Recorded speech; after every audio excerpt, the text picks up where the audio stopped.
네, 이번에는 법률 전문가 모시고 윤 대통령에 대한 영장 발부의 의미 그리고 이번 폭동 사태에 대해서 자세히 이야기 나눠보겠습니다. 김성훈 변호사님 나오셨습니다. 어서 오십시오. 자, 먼저 밤사이 벌어진 지지자들의 폭동 사태부터 저희가 이야기를 해볼 건데요. 저는 현장 상황 보면서 군인들이 국회에 난입했던 12월 3일 밤이 좀 떠오르기도 했거든요. 변호사님도 밤사이 실시간으로 상황을 지켜보셨던 걸로 아는데 보시면서 어떠셨습니까? 굉장히 참담함을 느꼈습니다. 결국은 이제 내란이 아직 끝나지 않았구나. 결론적으로 그런 생각이 들었어요. 예.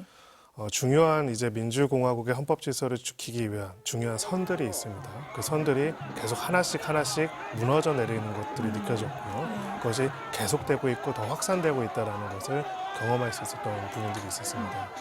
결론적으로는 우리가 첫 번째로 봤던 장면은 무장한 군인들이 헬기를 타고 국회에 내려서 국회를 청산하고 국회 유리창을 깨고 진입하는 장면이었습니다. 중요한 첫 번째 선, 즉 상권분립상에서 국민의 대표자들이 있는 국회에 대해서 무력으로 이를 점거하고 제압하려고 했던 시도를 우리가 모두 봤죠. 예. 거기서부터 우리가 내란의 시작이다 이야기를 했습니다. 결론적으로는 그 다음에는 이 문제에 대한 실체적 진실을 밝히고 처벌을 하기 위한 체포영장 집행을 경호 권력을 동원해가지고 무산시키는 장면을 또 봤습니다. 중요한 사법부의 결정에 대한 부분들을 물리력으로 막아낸 또 중요한 장면이었다고 볼 수가 있습니다. 예. 이제는요, 이러한 부분들을 넘어서가지고 확신을 가지고 이러한 행동들이 전혀 문제가 없다고 하면서 오히려 이 과정들의 실체적 진실을 밝히고 처벌하고자 하는 수사기관과 사법부 자체를 공격하고 있습니다. 그리고 이제는 이 공격을 앞에는 군부대였다면 뒤에는 경호 권력이었다면 이제는 추종자와 지지자들, 폭도들을 동원해가지고 하고 있다는 점에서 사실은 더 확산되고 있다는 그리고 그 위험성이 그럴수록 더 커지고 있다는 것을 보여준다고 볼 수 있습니다. 그럼 이번 폭동 사태가 벌어진 원인이 뭐라고 보십니까? 한마디로 이제 정치적인 많은 문제들이 사법의 영역으로 갔는데요. 결국 사법의 권위 자체를 부정하고 이것을 정치화할 뿐만 아니라 이제는 폭력화하고까지 있다고 볼 수가 있습니다.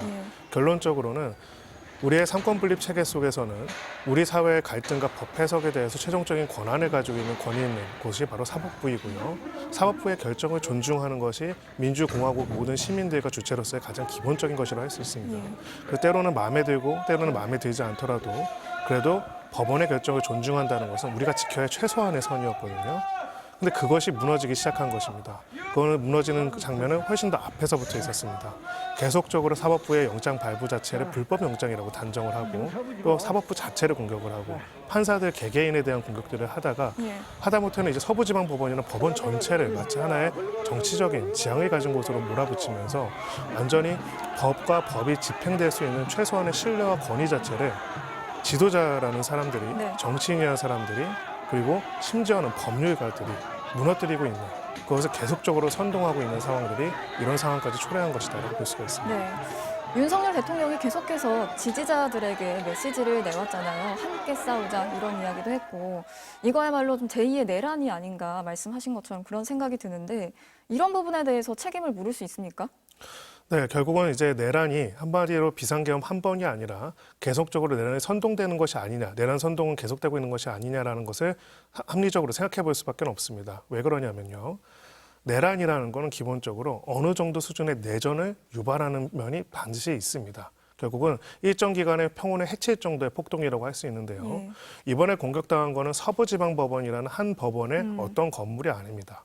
대한민국이라는 민주공화국의 법치 시스템 자체, 어쩌면 대한민국 자체에 대한 공격이고요. 그 헌법 질서 자체에 대한 물리적 공격이라고 할 수가 있습니다. 이 물리적 공격을 과거에는 대통령 권한을 가지고 있을 때는 대통령 권한을 이용해서 저질렀다면은 이제는 정치인으로서 지지자들을 선동함으로써 그 선동된 사람들로 인해 가지고 그들을 통해 가지고 다시 한번 또 폭력 행위들을 저지르는 방식으로 확산시키고 있다고 볼 수가 있고요. 이 부분들이 계속된다고 한다면 여기에 대해서 또 엄정한 처벌 또한 반드시 있어야 한다고 볼 수가 있습니다. 입장과 의견이 다르다는 이유로 이렇게 폭동을 계속 이어가고 있는 모습인데 대상도요. 지금 오늘은 법원이었지만 앞으로 타겟은 뭐 헌법재판소가 될 수도 있고 그다음 뭐 수용기관이 될 수도 있고 이런 이야기도 하셨던 걸로 알고 있는데 어떻게 보십니까? 끝이 있는지 좀 이제는 좀 그런 생각도 들거든요. 네, 지금 결론적으로는 지속적으로 이야기하는 거는 대통령으로서의 비상대권이 있기 때문에 수사, 사법 절차, 헌법재판 절차 모두가 다 효력이 없다라고 주장을 하고 있습니다. 수사는 이 사건에 대한 실체적 진실을 밝히기 위한 저희들이 가지고 있는 우리나라 공동체가 가지고 있는 최소한의 법적인 절차이고요. 헌법재판소의 재판과 파면 절차 그리고 그 과정에서 인신구속에 관한 절차 또한 그 바로 시스템 본질이라고 볼 수가 있습니다. 이 모든 거를 부정하고 있고 이 모든 절차마다 이제 공격을 하면서 결국 한다면은 무너뜨리고자 하는 거는 특정한 법원도 아니고요. 특정한 재판소도 아닙니다. 대한민국의 헌법 질서나 그 시스템 자체를 부정시키는 거죠. 그 부분들을 이제 하다 못해서 처음에는 군부대를 동원하다가 이제는 지지자들을 동원하고 그러한 생각들을 확산시키고 있는 것 자체는 어찌 보면은 굉장히 심각한 법률적인 헌법적인 위기 상태가 더 심화되고 있다라고 보여주는 것으로 볼 수 있습니다. 자, 오늘 그러면 이렇게 폭동을 일으킨 이 지지자들은 어떤 처벌을 받게 되는 겁니까? 네, 일단은 폭동에 관해서 우리 법률에서는 소요죄라는 표현을 쓰고 있습니다. 그래서 폭행 다중의 위력을 발휘해가지고 이제 폭행 또는 협박으로 일정 기간의 평온을 일정 곳의 평온을 해치는 범죄를 소요죄라고 하고요. 소요죄에 당연히 해당될 수가 있습니다. 또 하나 특수공무집행 방해 그리고 특수공무집행 방해 치상도 될 수 있습니다. 만약에 누군가를 경찰관에 폭행해서 상해를 입혔다면요. 최소한의 3년 이상의 유기징역이 됩니다. 그리고 공동주거 침입 혐의도 적용이 될 수가 있고요. 공용물 손상죄 또한 같이 적용이 될 것입니다. 또 집시법 위반은 당연하게 적용이 될 것이고요. 이 사건 관련돼서 법원 행정처도 빠르게 이제 입장을 표명을 했는데요. 법치 시스템 자체를 완전히 부정하는 것이라고 이야기를 했습니다. 서부지방법원이지 않습니까? 월요일에도 많은 재판이 진행됩니다. 그 법의 절차와 제도에 대해서 많은 사람들이 승복하고 따라야 하는 우리 사회의 최후의 보루가 바로 법원입니다. 법원 시스템을 완전히 부정하고 법원 시스템을 저렇게 공격하고 법원 시스템의 결정을 반헌법적이다, 반법치주의적이다. 변호인들이 이런 얘기들을 계속적으로 떠들고 있습니다. 법원을 그렇게 각자의 당사자들이 마음대로 이야기할 수 있다면요. 법원과 변호사라는 시스템 자체도 있을 필요가 없습니다. 남은 거는 이제 물리적인 해법밖에 없는 것이죠. 그런 사태들을 계속적으로 만들어내고 있다. 즉 단순하게 비상계엄으로 시작됐지만은 결론적으로는 각자의 지지자들, 그 자신을 지지하는 지지자들의 물리적인 소요 사태를 계속적으로 일으키고자 하는 것이 진짜 목적이 아닌가라는 생각이 들고요. 그 반대편에는 법적인 수사와 재판의 절차에 있어가지고 그것을 존중하고 그것을 따르고 그것을 준수하는 것들이 당연히 있어야 할 겁니다. 네, 소요죄, 형사적인 처벌이 불가피한 상황으로 보이고요. 지금 법원에 난입한 것뿐만 아니라 경찰도 폭행을 했고 저희 취재진도 폭행을 당했습니다. 저희가 영상을 준비했는데요. 보시면 저희 취재진이 지금 극우 지지자들에게 격렬하게 폭행을 당하고 있는 모습입니다. 네, 저희가 취재가 도저히 어려운 상황이었고 심지어 가지고 있던 카메라나 장비까지도 빼앗겼습니다. 지금 병원에서도 진료를 받고 있는 상황인데 이렇게 경찰 또 취재진에 대한 폭행 어떻게 처벌이 가능할까요?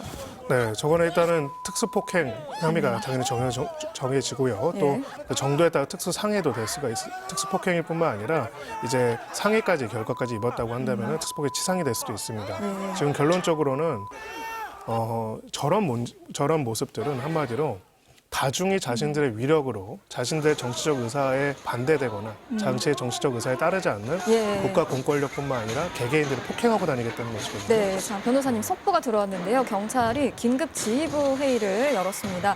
엄정 대응할 것을 표현했고요. 또 법원 등 경계를 강화하겠다는 속보가 들어와 있습니다. 다시 한번 전해드리겠습니다. 경찰이 긴급 지휘부 회의를 열어서 엄정 대응 방침을 밝혔고요. 법원 등 경계를 강화하겠다 이런 속보 전해지고 있습니다. 자, 계속해서 이야기 나눠보면 저희가 지금 화면으로 보여드리고 있지만 처음에 유리창을 깨고 들어가는 이런 모습들을 봤을 때 좀 일반 시민이라고 보기에는 좀 조직적인 움직임은 아니었는지, 조직적으로 동원된 인력은 아니었는지 이런 의심도 들었거든요. 어떻게 보십니까? 네, 어떻게 평범한 시민들이 일반적으로 법원에 들어가서 법원을 부순다는 생각을 한다는 것 자체가 사실 상상하기가 어려운 부분이죠. 그런 부분에 있어가지고 만약에 영장 판사 자체에 대해서 집단적으로 폭행을 하고자 하는 의도를 가지고 조직화된 것이라고 한다면은 이것은 단순한 소요죄를 넘어서 가지고 내란 목적 또한 인정이 될 수도 있을 여지가 없지 않습니다. 기본적으로는 아까 잠깐 말씀드리다 말았는데 결론적으로는 자신들의 정치적 의사를 강요하기 위해서 가장 그 최종적인 결정을 내리는 사법부조차도 저런 식으로 유린하고 짓밟을 수 있다는 것들을 보여준다면 그 선을 한번 넘어서기 시작하고요. 그 선을 넘어서는 것들에 대한 엉뚱한 대응을 안 하기 시작하면요. 결국 이 나라는 무정부 상태에 빠질 수밖에 없습니다. 예. 결국 거리의 폭력이 난무하고 거리의 정책의 린치가 난무하는 사태가 될 수밖에 없고요. 우리 모두의 안녕을 해치는 것입니다. 소유자의 보호법익은 공공의 안정입니다. 공공의 안정이란 거는 정치적 지향에 따라서 누군가를 보호하는 것이 아니라 모든 시민과 모든 국민의 안전입니다. 예. 이런 부분들을 저런 방식으로 계속 해치는 것들, 특히나 법원 자체에 대한 공격에 대해서는 엄중한 이제 차단이 필요하고요. 또 중요한 거는 이것을 선동하는 사람들에 대한 것 또한 처벌이 필요하다고 생각을 합니다. 네.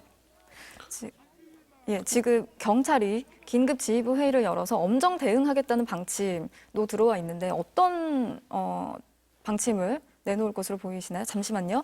공수처에서 윤석열 대통령 측에 오후 2시에 출석을 할 것을 통보했다는 소식도 지금 전해지고 있습니다. 공수처에서 윤석열 대통령 측에 오후 2시에 출석할 것을 통보했다는 소식까지 지금 뉴스 속보로 전해지고 있습니다. 윤석열 대통령 2시에 나오게 될까요? 영장 발부를 했다고 해서 기본적인 태도가 달라지지는 않을 것 같습니다. 네. 기본적으로는 자신의 행위에 대한 사법적인 수사와 재판 모두 자체가 다 거부하고 있는 상황이기 때문에 영장이 발부됐다고 해서 태도가 달라지지는 않을 것으로 보이고요. 계속적으로 수사를 거부할 가능성이 좀 더 높다 이렇게 볼 수 있습니다. 구속된 상태에서도 수사를 거부할 것이다.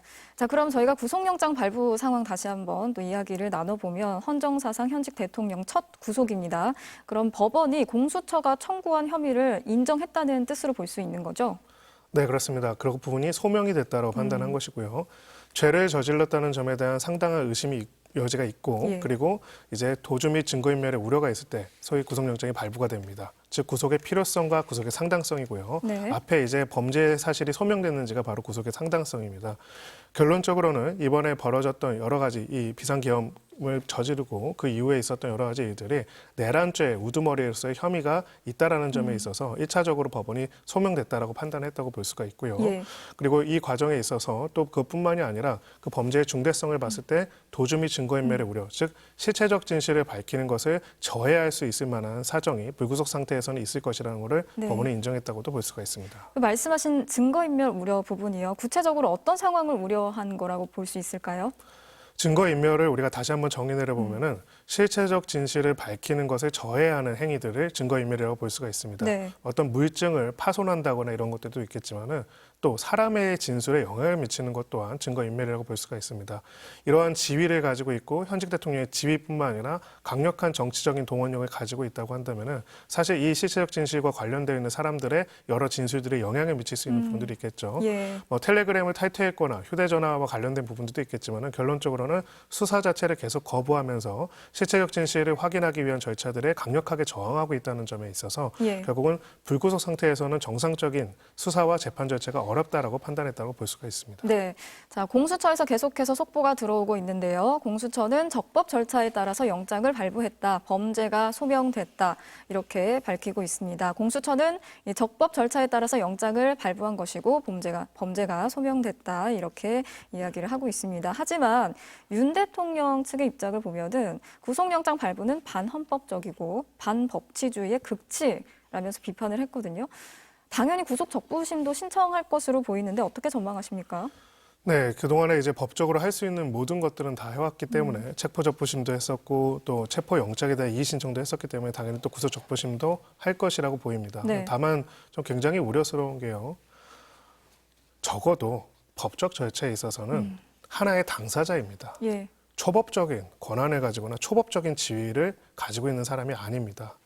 우리 헌법 질서와 우리 헌법의 정신 또한 대통령이라고 하더라도 그런 초법적인 권위와 지위를 가지고 있다고 생각하지 않고 있고요. 예.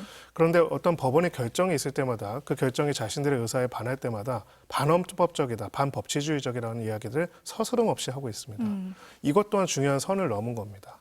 법에 대해서 최종적으로 판단하고 결정하는 사법부의 권위를 완전히 짓밟고 네. 완전히 그것을 다른 정치적인 선동으로 하게 되니까 그 내용을 변호인들도 하고 대통령실도 하고 뭐 여당에서도 하고 그것이 매우 돌림노래처럼 하루 종일 나오고 있습니다. 그러니까 거기에 선동된 사람들이 결국은 법원 자체를 물리적으로 저렇게 제압해버리고자 하는 어찌 보면은 상상할 수도 없는 일들을 벌이고 있는 것이거든요. 결론적으로는 이런 부분들에 대해서 이런 언사들에 대해서도 엄중하게 우리가 좀 살펴볼 필요가 있다 이렇게 생각합니다. 네, 또 그런 메시지들이 지지자들을 계속해서 자극하고 있는 맞습니다. 게 아닌가 이런 생각도 듭니다. 자, 변호사님 오늘 말씀 여기까지 듣도록 하겠습니다. 고맙습니다.